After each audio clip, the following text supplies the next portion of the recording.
Children, I know what's ahead, for my Lord has revealed, and I have seen. If you believe in a prophet, when God's up there talking to you and you believe that he's the anointed, it doesn't really matter what he says. if you're convinced medicine is evil, to watch your own child suffer and die needlessly. People don't do that unless someone has manipulated their thinking. if you believe that to question is a sin, The beastly governmental system is against you. It's going to put a computer chip in your hand, a computer chip in your forehead. You'll have the mark of the beast.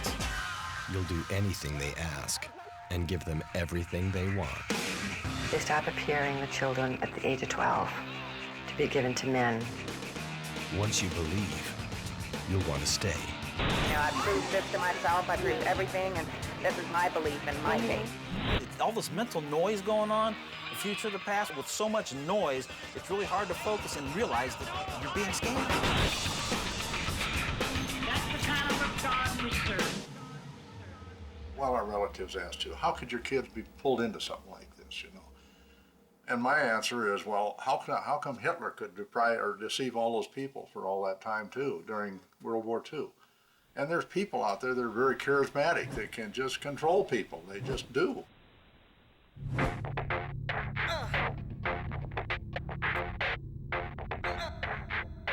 It's fair to estimate that millions of Americans, the estimate's been put at about 2 to 3 million minimum, are involved in groups that have been called cults. Acclaimed cult intervention specialist Rik Ross has explored this shadowy world for the past 25 years and is one of the most sought-after experts in this field.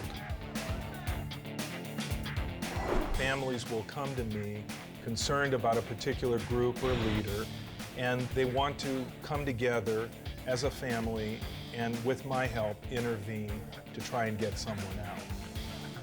Rik has over 500 interventions under his belt. In this hour, he will attempt to contact loved ones lost to extremist Bible groups and take you inside a doomsday compound. There are Neo-Eastern groups, there are sci-fi groups, and the most popular single category would be Bible-based groups. An estimated 50 million right-wing fundamentalist Christians in the United States believe in some form of end-time theology, a belief that when the Son of God will return, the righteous will enter heaven, and sinners will be condemned to eternal hellfire. So how's God going to talk to me in the latter days? And who's going to bring that book? So there'll be no excuses. His tongue is the... In abusive Bible groups, this doctrine can be used to their advantage. In the hands of these end-time prophets of doom, this becomes the means by which they can manipulate their people. The prophet who says, if you will stay with me, I will protect you, and you will be safe, because we are God's elect. We are the chosen.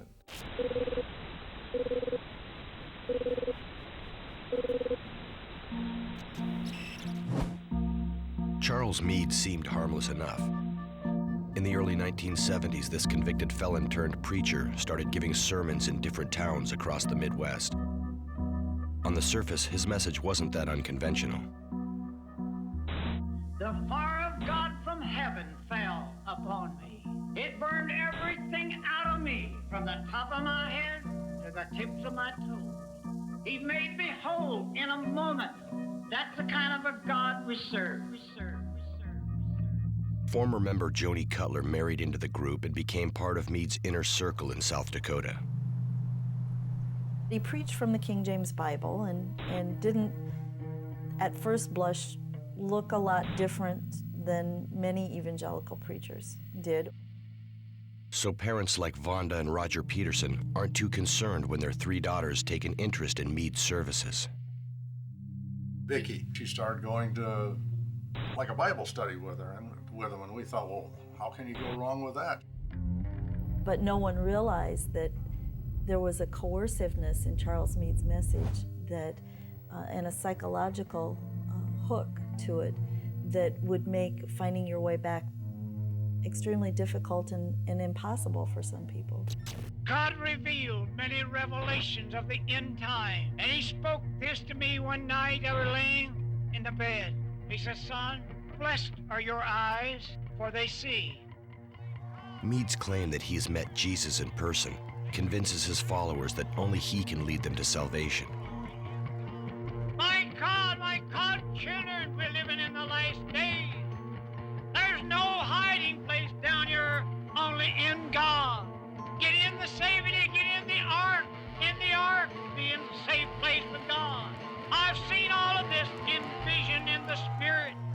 People were expecting the end of the world, and in order to have a sense of safety and security, they were pulled in tighter to Meade and to the organization. And in this way, he could manipulate people through fear of the end. It is a powerful message that helps Meade's ministry grow in South Dakota. Unsuspecting parents like Chuck and Sandy Huber never realize what is happening until it's too late.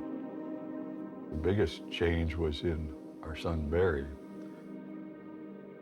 He would just preach all the time, try to get his youngest son, Scott, involved.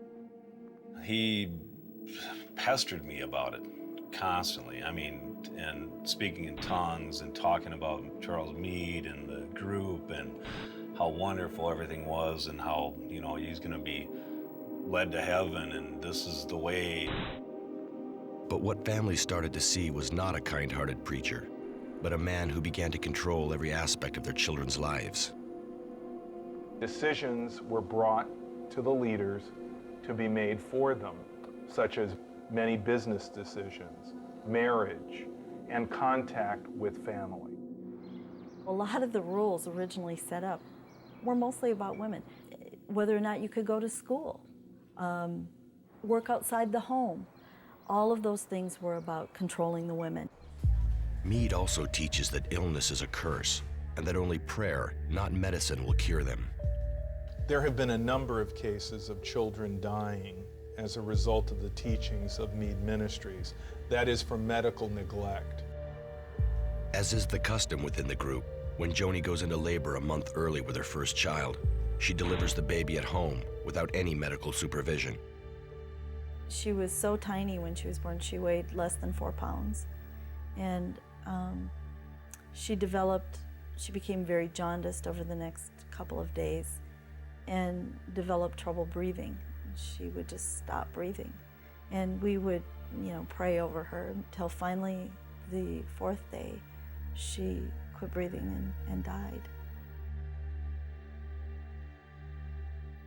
So they took her, drove away, and I never saw her again.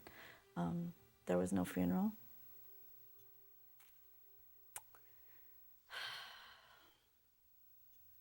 Well, then they came later to my husband and me and said, she died because I did an at-home pregnancy test. That was science. Science is evil. She had pneumonia. That's why she died. And in a hospital, there was a 99% chance she would have recovered. The tragic death of her child leads Joni to leave the group after 13 years. Her husband Gary chose to stay. He is killed in a car accident in 2005. Once you see things for what they are, you can't stay there. Joni now has 4 daughters. Today, she's a state representative for South Dakota. But for many, leaving the group is not an option. When Meade moves his ministries to Lake City, Florida in 1984, hundreds of his devoted follow, leaving everything behind. Meade's mass exodus to Florida would leave hundreds of families devastated.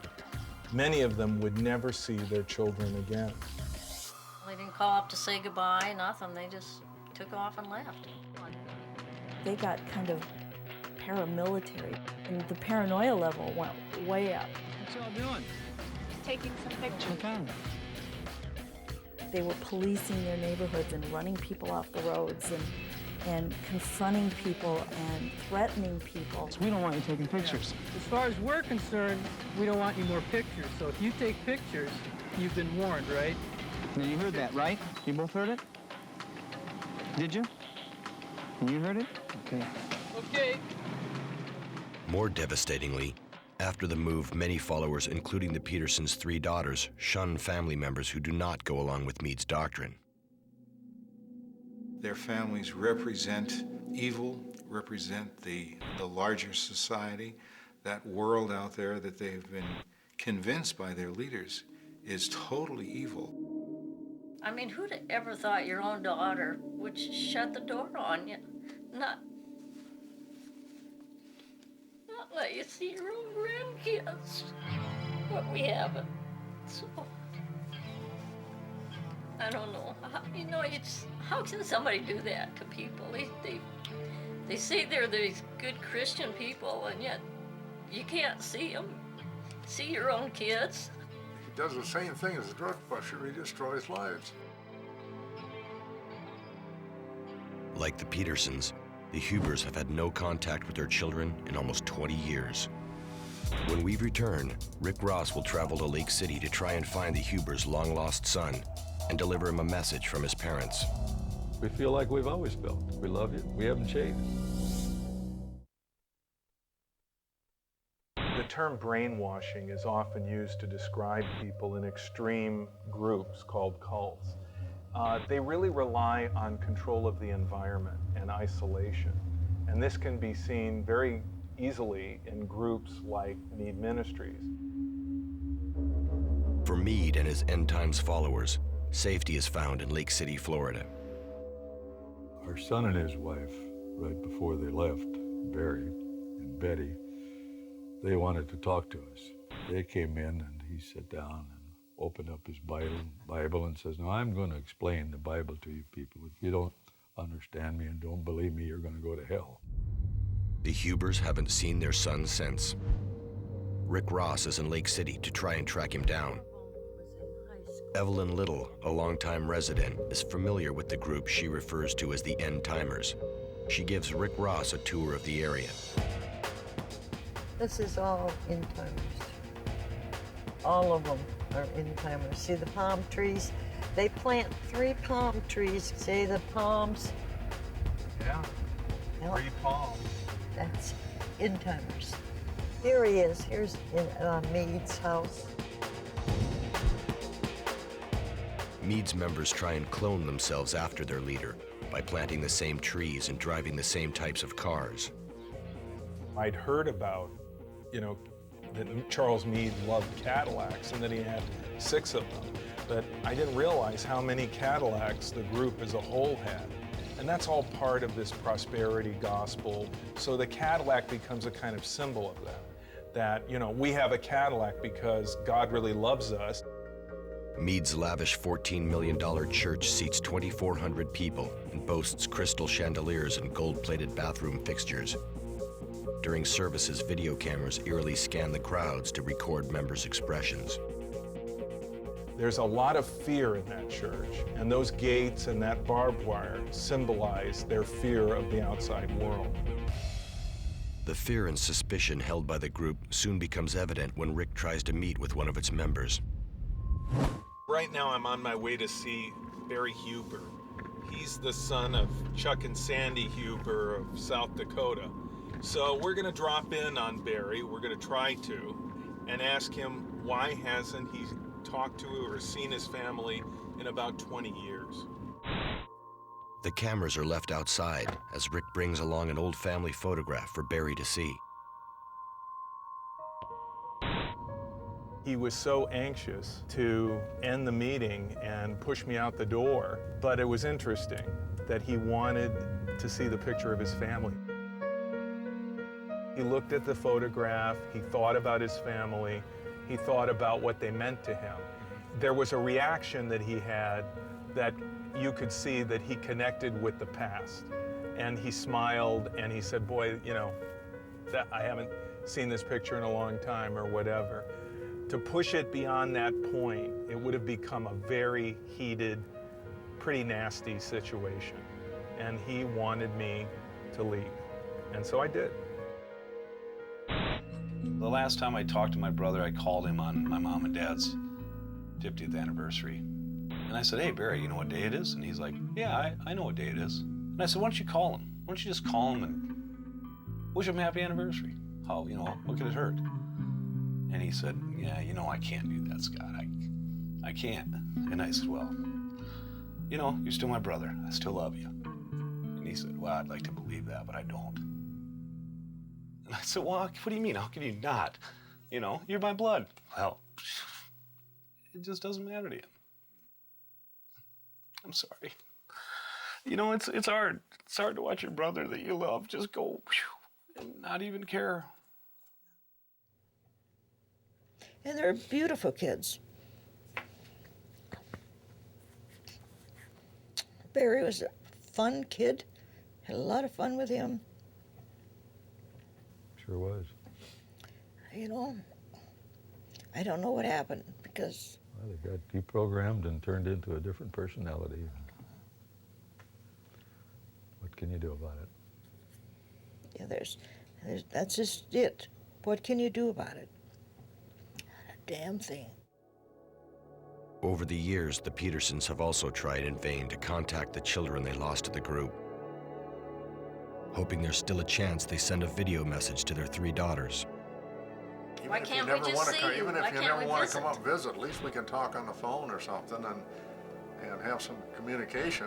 If you don't want us to come down there and don't want to associate with us, all right, we'll stay away. But at least let us talk to you and find out how you are, how you're doing, and if you're in good health, and if the grandkids are in good health. We love you, we miss you, we're always here for you. We're just a phone call away. To date, neither family has heard from their children. It's important to examine Mead Ministries because people are dead, children have died, families have been torn apart, and I feel Charles Mead is responsible. But the End Times doctrine isn't unique to Charles Mead. Coming up, we'll go inside the House of Yahweh, a doomsday group in Abilene, Texas, run by a self-proclaimed prophet named Israel Hawkins. This is a group in the heart of Texas, and about an hour's drive from the Waco Davidian compound of David Koresh. It's a desolate place, but that's where Hawkins has gathered the faithful in trailers, in his compound, behind guards, waiting out the end. In my opinion, this is one of the most frightening and potentially dangerous groups of its kind in the nation.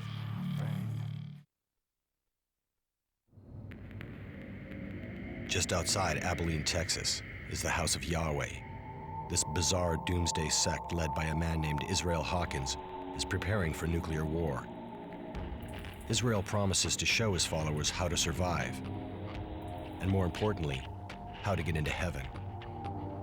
It was the fear that spurred me on. The fear that I would be stuck in radioactive fallout dust, that my poor babies, which at the time were 3, 2, and 1, that my poor babies were gonna have to die and suffer through tribulation. Now I've been given the answer on how to protect them. I need to go to the place that Yahweh chooses to establish his name.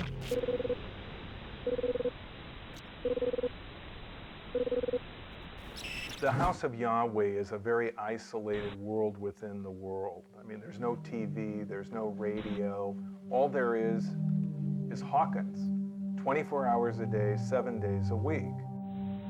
Israel Hawkins, whose given name is Buffalo Bill Hawkins, also claims to be one of the 2 witnesses mentioned in the New Testament as witnesses that would be the precursors to the end of the world. Israel not only makes prophecies about the end, but gives an exact time frame of when the event will occur. We're going to have famine, the greatest famine throughout the earth, and you're going to see the severity of mad cow disease, of sexually transmitted diseases, of wars. You're going to see all of them in this few months we've got left. You're going to see what breaking Yahweh's laws causes, what it brings, the curses it brings to mankind. What do you do when your leader is a prophet and his prophecy doesn't come true? I think it's an illustration of what's been called cognitive dissonance. They will a resolution by accepting whatever Hawkins says as an explanation so that they can consistently continue to live in a world with these inconsistencies. And that's the way the Hawkins people have lived for decades.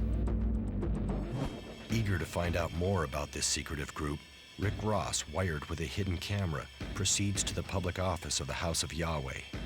What is your name? Rick Rick what? Ross. June 12, 2008 will be the ending of, will be the bringing forth of the nuclear baby. In other words, as a woman with, labor pains as a woman with child, right? It's a 9-month period of time, right? But not this June then, it would be this June. 2007.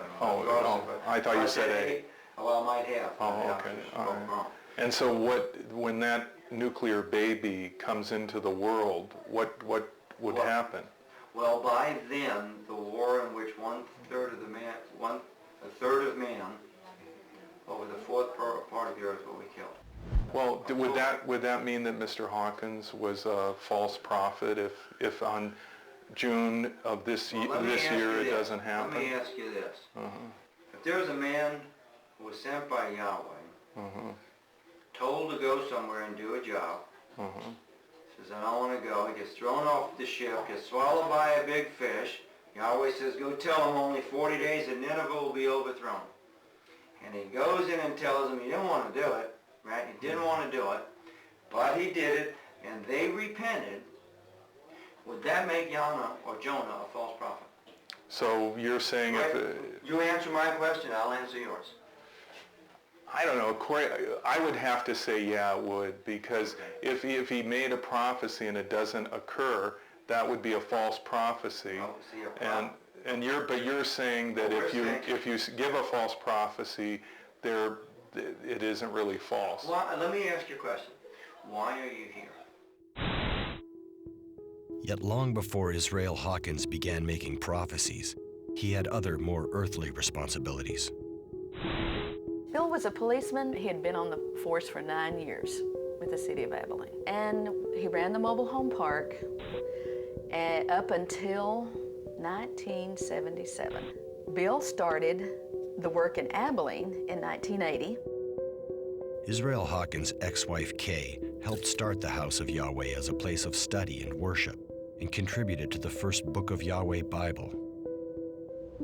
When the House of Yahweh first started, it was strictly the teachings from the Bible. In 1993, Kay learns of Israel's infidelity.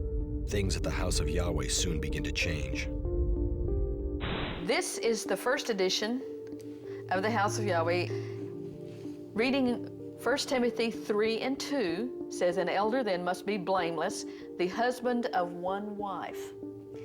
In the 7th edition of the House of Yahweh, this same scripture says, an elder then must be blameless in unity as husband and wife. The scripture was changed to represent the doctrine that's now being taught, which is a man can have more than one wife. It's become a kind of holy act within the House of Yahweh. First Hawkins, the prototype of the man of God, and then the followers cloning the behavior of the leader. So what you have is a group that has polygamy. The women were grieving, and the men were snorting around like stallions, seeking whom that they could take. The spiritual darkness, you could see it descending on it. Because of her vocal opposition to the practice of polygamy, Kay is excommunicated from the group in 1994. I have heard that he has over 20 children now by young women who are giving birth to his children without a document of marriage. Along with polygamy come even more disturbing accusations. They stop appearing the children at the age of 12 to be given to men.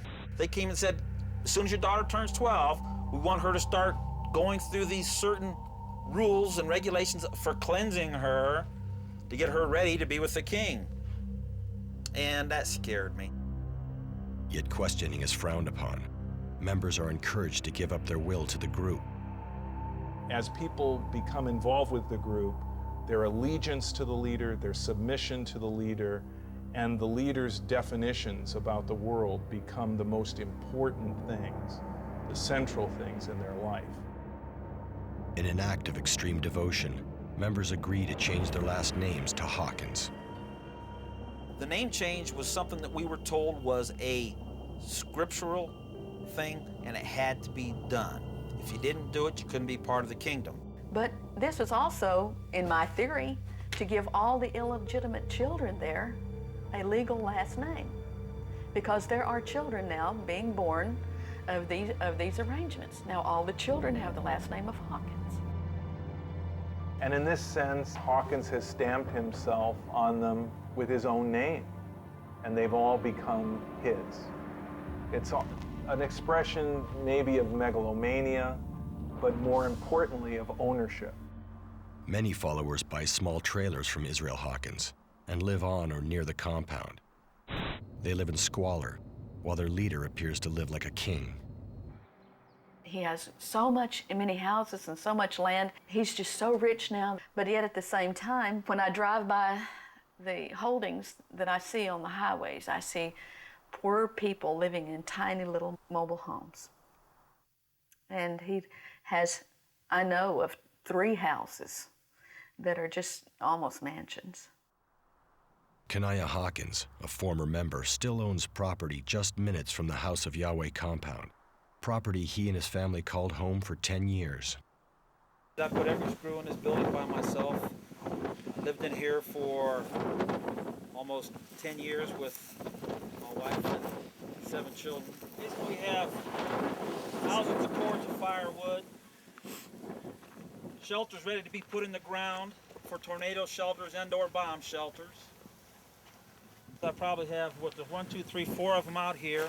We have some out back, so that when the multitudes come here, they have a place to get out of the shelter from the nuclear fallout dust that was going to be coming to destroy them all.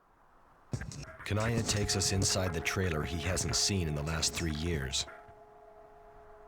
My oldest son slept out here, on top of food storage, and on top of buckets. There's a little over 1,000 cans of jack mackerel in this house. This is all food storage, fish food storage, that we need to have those things for us. There's buckets of honey, there's cans of juice, there's more down there too. More jack mackerel. Literature everywhere, all literature, House of Yahweh literature. Newspapers for Birdom, see, end times, the end. There's your nuclear war, the earth being blown up. Here's your standard scriptures, your standard, of course it's called the Book of Yahweh. It's your standard Holy Scripture. It's their authorized version. There's some more tapes, more sermon tapes, tape after tape. So I'll show you back here where we all stayed. There's 5 girls there, 5 girls there, and 4 of them was in their own little room in the very back. This was the one room with the mom and the dad stayed. This was a bed made out of jack mackerel cans. We go all the way over to there. Yeah, we got some heights there. I think there's 55 foot 1 inches was the oldest. None of them got bigger than that while they were here, so they all fit in the little cubbies, which is an embarrassment to even show, but you know, you gotta do it so people don't know. Israel Hawkins keeps his people very busy preparing for the end of the world. He actually believes that Abilene, Texas is the core place that will be the place of safety for this final time of unspeakable suffering and judgment upon all of humanity. When God's up there talking to you and you believe that he's the anointed, it doesn't really matter what he says. You can get on the tape list for $3 a tape, and what they tell you is to listen to it day and night. You should never be without a tape playing. Everything outside of what we were taught here was actually devil worship. The beastly governmental system is against you. It's not here to help you, it's against you. It's gonna put a computer chip in your hand, a computer chip in your forehead. You'll have the mark of the beast. It's a rather guarded, carefully controlled world in which associations with the outside are very limited. Coming up, a hidden camera takes us inside the House of Yahweh compound for an exclusive look at one of the most mysterious groups in America. Hello.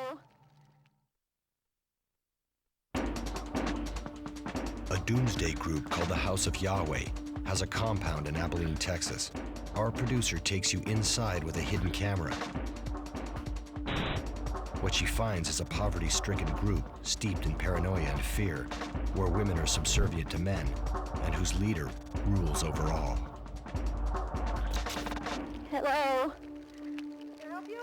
Yes, I'd like to go to one of the services I think you're having right now. Great, you, Korea. Yahweh, I'm sorry that we kind of weren't expecting you. I know, that's okay. I thought it was sort of free for visitors to come in. Well, it is. Because it says welcome and all that. Yeah, it is, but usually when they call, they're told, you know, that you got to bring an extra pair of shoes. I didn't know. We're going to spray yours off real well at the door. Okay.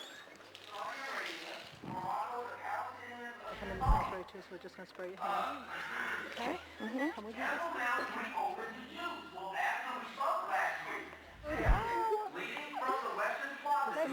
Nice to meet you too. You just can set it on. I don't have a clip, otherwise I'd make it. Okay, okay. Until the red heifer purification ceremony can Thank be you. performed. However, some rabbis say that because the precise location of those areas are not entirely clear. After the first 4 years here at the House of Yahweh, for me, all of a sudden, things started changing. All of a sudden, all the women were completely covered up. Then the next thing is they're now covering their faces, so they look like a bunch of Muslims from another country. There are gloves worn, often because of fears of contamination by anyone outside of the group who is unclean. So what you have are these women who are held in a kind of prison. Every female in the House of Yahweh have to go to a man, an elder, who is in a position of authority over them to make decisions for their life. I'm not originally, neither one of us are originally from Abilene. Oh, really? Where are you from? I'm from New York. Oh, wow. Yeah. Okay. So I was doing some studying with my husband, and he was doing studying, and he just, he really got into what the truth is, and where do I need to go, what do I need to do, so we started reading and studying, and it led us right here. I'm from South Carolina, and I've been here since I was little. I came with my parents. Are your parents? No, they're gone. Oh, really? Yeah, but, I had to do what was right for me. I couldn't do what was right for them, and, I proved this to myself. I proved everything, and this is my belief and my faith. At different times, Yahweh calls different individuals, and maybe he's calling you so that you can learn as much as you can, and then you can be the one to say, listen, this is the way of life that we're supposed to live. And then by your example, you'll draw them in. Following the Jewish traditions of feasts and festivals, the House of Yahweh uses these events to lure in and recruit potential members. Do you have a feast booklet? Yeah, I did. I got one. Okay, read that one. Read that. That would be, try not to let anything stop you from even attending the feast, because that's where we get to congregate. That's where you get to really learn a lot. There's going to be hindrances, your parents, this and that. They're going to try and, prevent you, blah, blah, blah, blah, blah. Don't let anything stop you. Don't let anything stop you. There were 7 people that went to the Feast of Yahweh from my family. We stayed there for a week, and we were told that once you come in, you cannot leave. Once someone comes to a feast or festival, an event of the House of Yahweh, they have now effectively been submerged into its milieu, into an environment that Mr. Hawkins controls. Every day you hear it. You're not going to want to go home when you leave here. And by the time the 7th day is around, you don't want to go home. This is your family. This is where you belong. I brought my other children with me, and we knew we were going to live there till the end of times. Yisrael Hawkins has so many teachings about so many things. He keeps them very afraid of the food and the people and the contamination of the outside world. And this is the organizational glue that holds them in place within the House of Yahweh. 65 million Americans are infected with one or more STD, and 57 million, get this, 57 million Americans have already an incurable disease right now. They're carrying it right now. Here, illness is seen as an act of the devil, and medicine and doctors are viewed with great suspicion. You should go to Yahweh first through the elders. The elders put their hands on you and heal you first before you go see a doctor, or you're going to get a curse. Not long ago, there was a kind of home surgery undertaken by a mother with her minor child, and the little girl died. This isn't the first time that I've heard things like this about the Hawkins compound. When Kanaya's wife gives birth to his daughter in their trailer, the situation turns deadly. I'm watching my baby girl sitting there die in front of me, they revive it. Die in front of me, they revive it. This is what the hell y'all doing? Well, we're trying to get Israel, but he's up there talking. We can't get him off the stage. I went and grabbed someone's vehicle, had keys in it, came and picked them all up, rushed to the hospital by myself, driving like a wild man, and they saved the baby's life. The baby would have, if I would not have been there, the baby would have died. They'd have sat there and watched the baby die, and I would have heard about the baby dying, and they would have showed up too late. So the only one going to the doctor and going to the dentist is Israel Hawkins. Because of the many inconsistencies she notices within the group, Mary begins to have doubts. As soon as you start having any questions, questioning the teachings, they know you're waking up. Mary makes a courageous decision to leave with one of her sons. It was scary. I thought I'd be killed. My son would be killed. But both managed to get out alive. Another member went to the house of Yahweh to attend a one-week feast. 7 years later, she's still there. When we return, Rik Ross will stage an intervention to try and convince her to leave the group and return to her anxious family in Australia.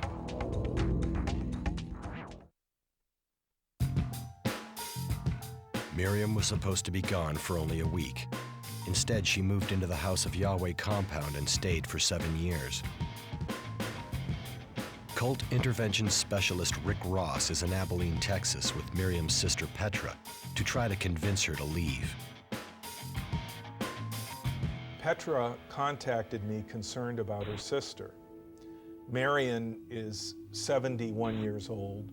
Her health is not good. She has diabetes. And also, Marianne is in the United States illegally and working illegally within the House of Yahweh. I'm very nervous about that because I don't want to seem like a traitor to her. On the other hand, I want to take this opportunity because maybe Rik can change her mind and make her see the error of her ways. Miriam has agreed to meet Petra at her hotel. Careful not to scare her away, her sister explains that Rik will be joining them to discuss her legal status in the country. So what we're hoping is that everything will go smoothly. I've got some concerns about that the House of Yahweh won't allow her to be alone with her sister. And so my concern is, will she actually be able... Hello, Rik Ross. Time to go. Hello. So glad you could make it. Here's my sister, Mary. How are you? Nice to meet you.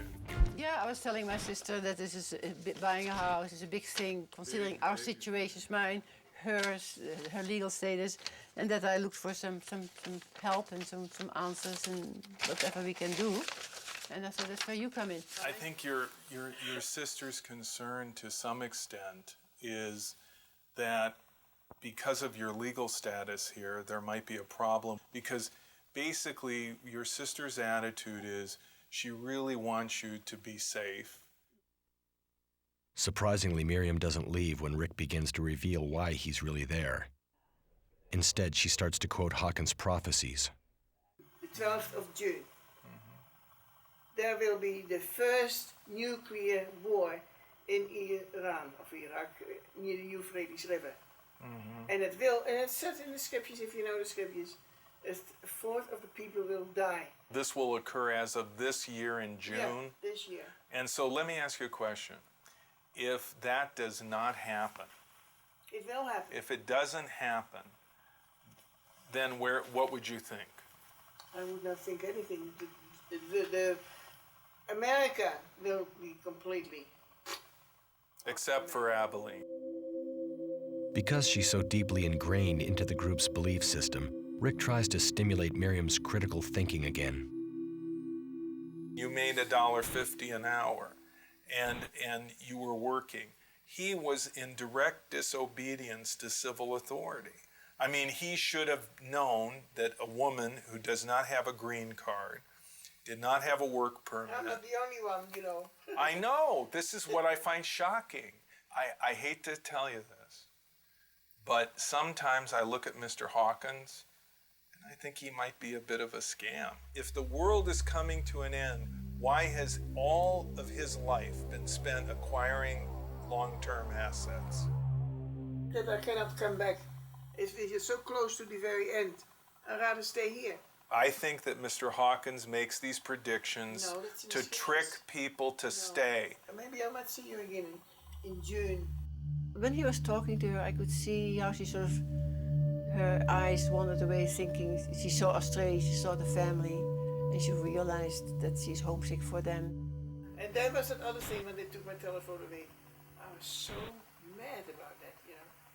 It was punishment. And that makes me mad. I felt very positive when she opened up, talked about things that bothered her about the House of Yahweh. That was really a major thing to do, considering how tight-knit and secretive this group is. There are a lot of people that would like to see you. I know that. I like to see them as well, but anyway. It's a good time. And I was able to talk to her for about 5 hours. We planted a lot of time bombs, so to speak, things that might explode into her consciousness in the future.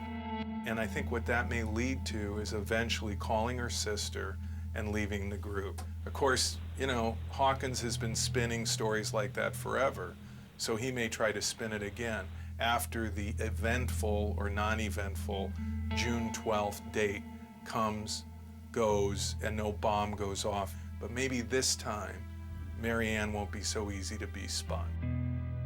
Although the prophetic time frame of June 12th has expired, Miriam still remains a member of the House of Yahweh. And when you start waking up from the brainwashing, they have no need for you, because once you wake up, you never go to sleep again. You'll never fall into that trap again. I saw some things that were taking place that just were not right regarding the treatment of women. And with 5 daughters, I just could not have that. So they really are so much healthier and so much better off. They no longer have a mean ogre for a dad. I'm not the mean guy that I used to be. I could be kind now because I'm not under the guise of, here comes the end, here comes the end. You gotta prepare. What's wrong with you? Don't you realize if you do this, you're gonna... It was just all stupidity. And I can look back and I can see that. And I'm okay knowing that I made mistakes. If the thing takes place, it takes place. If nuke war comes, it comes. If you get killed some way or somehow, we all get the opportunity to die. So why not just enjoy now? Because it's really all we have. The cemetery in Eula is where people, when they die from sin, get buried, because you don't die unless you have sin. But I wanted to go to the cemetery to see it because of my relatives that went with me to the House of Yahweh have now since died. So in going there, the only thing that's there is the name of Hawkins.